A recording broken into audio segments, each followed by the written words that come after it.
हरिओम। मेरा नाम सतीश कुमार सिंह है। मैं दुबई उपासना केंद्र से हूँ। 2000 साल में दुबई उपासना केंद्र में मैं पहली बार आया।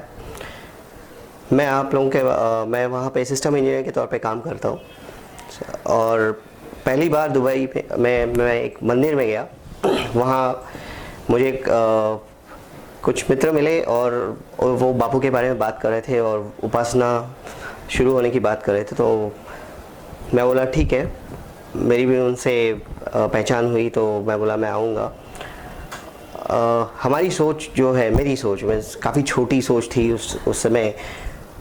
मैं ये समझ नहीं पाया, ये उपासना की तो बात करें पर उपासना का अर्थ मुझे नहीं मालूम था। फिर मैं वहाँ पे गया, एक बड़ा तस्वीर था, उसके ऊपर एक हार लगा हुआ था। फिर मैंने इनसे पूछा, उन्होंने कहा कि ये परम पूज्य बापू हैं, ये हमारे सद्गुरु हैं। मैंने नमस्कार किया, बैठा और मैंने प्रार्थना की, उपासना किया। लेकिन जाने से पहले मेरी सोच क्या थी और उसके बाद क्या हुआ वो भी मैं आपको बताना चाहूँगा। मैंने सोचा ये लोग कोई महाराज के बारे में बात कर रहे हैं, जो कोई हाथ देखेगा या चेहरा देखेगा और आपके फॉर्च्यून टेलर जैसे होते हैं, इस तरीके के ये सोच मैं लेके गया था। बहुत ख़राब सोच थी। फिर भी वहाँ जाने के बाद ऐसा कुछ था नहीं। मैंने पहली बार उपासना का अर्थ समझा। जो मैं प्रार्थना की, मेरे अंदर एक आत्मविश्वास बढ़ना शुरू हुआ। शायद मैं उसमें कम था, इसीलिए मैं ऐसे चीज़ों के पीछे भागता था कि जो कोई हाथ दिखाए, कोई ये बताए, कोई वो बताए। लेकिन हमारे अंदर की अगर कोई शक्ति हमें परमात्मा है, इसका जो ज्ञान अगर कोई बता सके, वो परम पूज्य बापू ही बता सकते हैं। और वो उपासना के द्वारा जैसे जैसे शुरू हुई, उसके हिसाब से जो आगे मेरे कुछ अनुभव में जो 2003 में हुआ, मैं आपके समक्ष बताना चाहूँगा। उपासना चलते रहा, मुझे मेरी एक आंतरिक शक्ति जो बढ़ती रही और मुझे एक विश्वास सा था कि कोई है जो मेरे आसपास है, जो मेरा कोई रखवाला बन गया है, जो हर चीज़ में मेरे को मार्गदर्शन कर रहे हैं। वो मेरे परम पूज्य बापू थे और वो मैं देख नहीं पाता था, पर हमेशा उसका एक एहसास मुझे होता रहता था। और इसी के दौरान मुझे एक नया ऑफ़र आया। वहाँ पे कुछ कायदा कानून है दुबई में उस समय। जब आप कोई विदेश में जाते हैं, जब आपके पासपोर्ट पे एक वीज़ा लगता है, जो वहाँ का परमिट है कि आप जब काम करते हो, आप किस डेसिग्नेशन पे हो और आप कितने साल यहाँ रह सकते हो। और उसके बाद वो रिन्यू होता है। अगर आप छोड़ते हो तो वो रिन्यू नहीं होता। ये सब चीज़ें रहती। लेकिन उधर का कुछ कायदे कानून ऐसे भी हैं, अगर आप एक कंपनी से दूसरे कंपनी में जाना चाहते हो तो जो पुरानी कंपनी है वो आपको एनओसी दे या आपका म्यूचुअल ट्रांसफ़र करे। ये सब कुछ नॉर्म्स होते हैं जो मुझे उतना उसका इल्म नहीं था। फिर जब मुझे पता चला कि एक अच्छा ऑफ़र आया है और मैंने वो एक्सेप्ट भी कर लिया। मैंने बोला ठीक है, मैं वहाँ पे ज्वाइन करूँगा। ये सेमी गवर्नमेंट कंपनी थी और तनख्वाह भी कुछ 30-40% बढ़ के मिल रही थी, तो कौन नहीं कहता। फिर आगे मैंने एक्सेप्ट किया। उसके बाद वहाँ पे ऐसा और एक कायदा ये था उस कंपनी का कि आप जब रिज़ाइन करते हो, आपका पासपोर्ट ये हमेशा कंपनी के साथ रहता है। आज के दिन में वो कायदा नहीं, लेकिन उस टाइम था ये। और वो आपको पासपोर्ट एयरपोर्ट पे देंगे। अभी ये जो मैं उपासना कर रहा था इतने दिन से, जो भी बापू मेरे से करवा रहे थे, ये आने वाले जो दिन थे, जो भी मेरा जो तकलीफ़ें थी, उनसे लड़ने के लिए ये बापू ने तैयार किया था। क्योंकि बापू ने एक बार प्रवचन में हमें बताया भी था कि I only keep account with you, not count. Means उनका मेरा नाता तो बन गया था और वो ये सब मेरे से करवा रहे थे कि आगे मुझे कोई भी तकलीफ़ हो तो ये सब मुझे बचाया जाए। और ये मेरे जो सद्गुरु, मेरे बापू, ये मेरे पीछे हमेशा से एक शक्ति के तौर पे मेरे आसपास एक शील्ड बन के, एक ढाल बन के खड़े थे हर चीज़ में। तो मुझे पता नहीं था कि अगर आप एक जॉब छोड़ के दूसरे जॉब छोड़ते उधर पे आपको बैन लगता है 6 मंथ का। और ये कुछ कंपनीज जानबूझ के करती हैं, कुछ कंपनीज चाहे तो आपको रिलीज़ दे देती हैं। फिर और अगर आप कुछ गलत करके ये सब करते हो तो ये बैन ज़रूरी है, लेकिन अगर आप कुछ उनका कुछ ना बिगाड़े, ऐसे ही कुछ आपको अगर अच्छा ऑफ़र मिलता है तो आप ज़रूर ज्वाइन कर सकते हो। लेकिन इस कंपनी में ऐसा कुछ था नहीं, इन्होंने कुछ पूछा नहीं। और जब मैं एयरपोर्ट, इन्होंने बोला ठीक है आप रिज़ाइन करो, आपका पासपोर्ट आपको एयरपोर्ट पे मिल जाएगा, आप निकल सकते हो। जब मैं एयरपोर्ट पे पहुंचा तो वो पीआरओ ने बोला आपको बैन लगा है, आप वापस इस कंट्री में 6 मंथ आ नहीं सकते। तो पहला शब्द जो मेरे मुंह से निकला मीन्स बापू। वो थे मेरे आसपास थे, मेरे अंदर थे, और मैंने बोला ठीक है शायद इसमें भी कुछ है जो बापू चाहता है मेरा अच्छा हो। फिर मतलब अगर जा ही रहा हूँ तो मैं मेरी पुरानी जो नई कंपनी जहाँ ज्वाइन करूँ वहाँ पे मैं कॉल करूँ।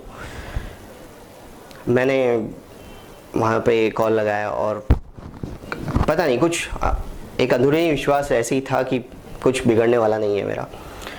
और मैंने कॉल किया, और जो हमारी पीआरओ थी वहाँ की जो एचआर मैनेजर थी वो वैष्णो माता की भक्त थी, तो वो जो था विश्वास, मैंने उसको कॉल किया और मैंने बोला ऐसे ऐसे मेरे साथ हो गया। तो बोलती है क्या हुआ, तुम जा रहे हो तो तुम मत जाओ, तुम छोड़ दो, तुम मत, बाकी कुछ मत सोचो, पहले बताओ कि वो पीआरओ तुम्हारे सामने खड़ा है जो पासपोर्ट देने आया। मैं बोला हाँ वो खड़ा है, सामने ही खड़ा है। बोलती ठीक है वो थोड़ी देर में निकल जाएगा, तुम अंदर जाने का नाटक करो, तो वो गेट से चले जाओ अंदर, इमिग्रेशन में मत जाना, वो लॉबी में आगे तीसरा गेट है वहाँ से बाहर निकल जाओ, मैं देख लेती हूँ। एक्चुअली वो कुछ नहीं देख रही थी, सब बापू देख रहे थे और बापू कर रहे थे। फिर मैंने बोला ठीक है, और मैं लॉबी में गया, तीसरे गेट से बाहर आया, और वो जो नई कंपनी थी उनकी कार बाहर खड़ी थी, लोगो था, और वो बंदा जो था उसने मेरे को हाथ किया, बोला जल्दी यहाँ बैठ जा। और इतने में ये निकल गया था दूसरा बंदा भी। अभी 2 चीज़ें इसमें, एक तो अगर आप किसी का कुछ बिगाड़ रहे हो तब आप उस कंपनी को कुछ उसका नुकसान कर रहे हो और दूसरे कंपनी में जा रहे हो तो लाजिम आपके कोई गुनाह है, इसकी वजह से आपकी सज़ा मिल रही है। लेकिन मेरे इसमें तो ऐसा कुछ था नहीं, मेरा रहना न रहना उस कंपनी में कोई मायने नहीं था। और इन्होंने पूछा कि वाई यू आर लीविंग, मैं बोला job satisfaction, I am not happy here, मेरे को जो मिलना है नहीं मिल रहा है, और वैसे भी मेरा रुकना न रुकना इधर कोई मायने नहीं है, ठीक है बाकी कुछ नहीं। और बापू भी हमेशा सच्चाई का साथ देते हैं। आगे ऐसा हुआ कि ये जो पीआरओ था नई कंपनी का, उसने मुझे गाड़ी में बैठाया, बोला पासपोर्ट दो तुम्हारा। फिर उसने कुछ फ़ोन में अरबिक में किसी से बात किया और बोला ठीक है कुछ नहीं, तुम कुछ सोचो मत, सब ठीक हो जाएगा। ये सब जो ठीक हो जाएगा, ये जो शब्द थे ये मेरे बापू के थे, वो कह रहे थे सब ठीक हो जाएगा, कुछ नहीं होगा।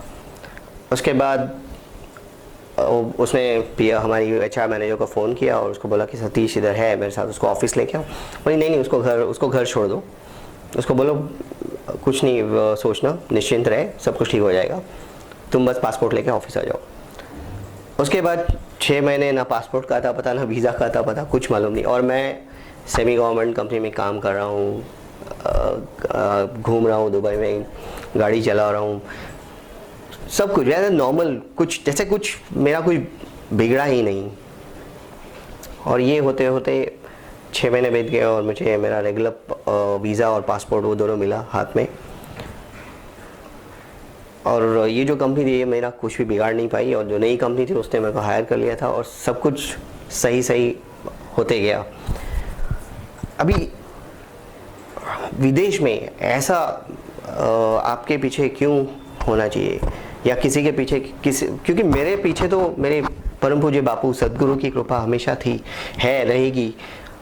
और ये ऐसी बातें होती गई, ऐसे बहुत से ये अनुभव मेरा 2003 का, ऐसे बहुत सारे अनुभव हैं। लेकिन ये जो था ये आज आप किसी को जाके बताएंगे दुबई में, ये बोलेगा नहीं ये नामुमकिन है, ये बिल्कुल मुमकिन नहीं है।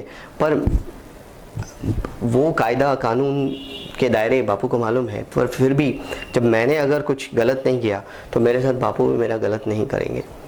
और इस वजह से वो जो मेरी जो काया थी मेरे आसपास, जो मेरे परम पूज्य बापू की काया थी, जो सिर्फ उस उपासना से ही मिली थी। मैंने कभी बापू को देखा नहीं था 2003 तक। फिर भी जस्ट मेरी जो प्रार्थनाएं थी, बापू उन प्रार्थनाओं का, वो मैं प्रार्थना करवा रहे थे और उस प्रार्थनाओं का फल भी दे रहे थे।